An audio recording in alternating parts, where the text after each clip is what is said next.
বিশ্বনবী ফাতেমারে বললেন, ফাতেমা, আলী কোথায়? ফাতেমা বলল, আপনার জামাই আলী আমার সাথে ঝগড়া করে বাইরে গেছে। বিশ্বনবীর চেহারাটা আগুনের গোলার মতো লাল হয়ে গেল। বিশ্বনবী ডেকে বললেন, ফাতেমা, তুমি বিশ্বনবীর মেয়ে হতে পারো, কিন্তু আলী তোমার স্বামী। আলী যদি তোমার উপর নাখোশ থাকে, জান্নাতের দরজা তোমার জন্য খুলবে না। কোথায় গেছে আলী, কোথায়?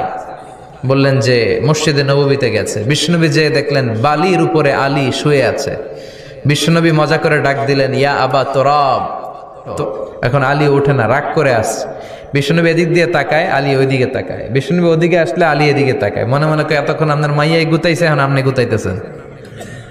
বিশ্বনবী যাই বলল, আলী রাগ করো না, ওঠো, তুমি আমার চাচাতো ভাই, আমার ঘরেই তো তুমি মানুষ হয়েছ।